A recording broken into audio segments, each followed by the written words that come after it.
With its chunky styling, the option of four-wheel drive and the very latest in connectivity, the Vauxhall Mokka X certainly looks like an attractive option if you want one of the latest baby crossovers. There's a wide range of engines and options to choose from, but it's vital you get that choice right if you want a Mokka X that really hits the spot. Here's our guide to making sure you buy something that puts a smile on your face. The first thing to realise is that if you want your Mokka X painted anything other than royal blue, you'll have to pay extra. Prices vary, but one of the metallic options, like the Sovereign Silver on our test car, seems to make sense at a little over 550 quid. None of the shades is especially lurid, but it is worth avoiding the brighter colours to make the car easier to sell on for a good price in the future. It's also worth noting that the Mokka X doesn't offer the same level of personalisation that you can get in some of its rivals. So if you want contrasting roof colours or coloured inserts here and there, you'll need to choose a different car. You may be tempted by one of the efficient diesel engines, but we think they're too expensive. Instead, save a few quid and go for the 1.4 turbo petrol engine.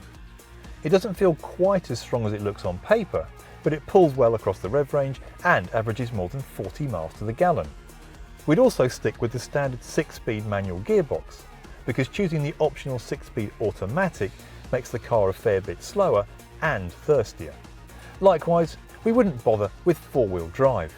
Unless you suffer from particularly wild weather for much of the year, the cheaper front-wheel drive models will be more than good enough. The most basic Mokka X comes with active trim, but basic really isn't the right word.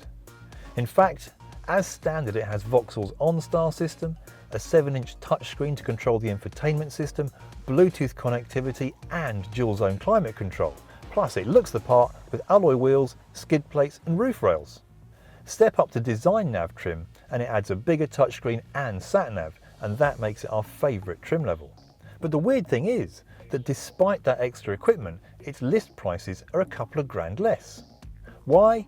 Because design nav is aimed at business users, whereas active is aimed at private buyers and is available with much better finance rates, which could make it cheaper to buy overall. We certainly wouldn't bother going for any higher trim level.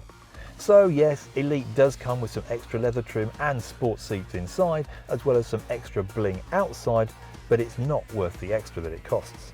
The beauty of the Mokka X is that it comes really well equipped as standard, so there's no need to go OTT with the options if you pick our favourite design nav trim. That said, one option we would recommend is metallic paint. Not only does it make the car smarter, it'll make the car more attractive to buyers when you come to sell it on.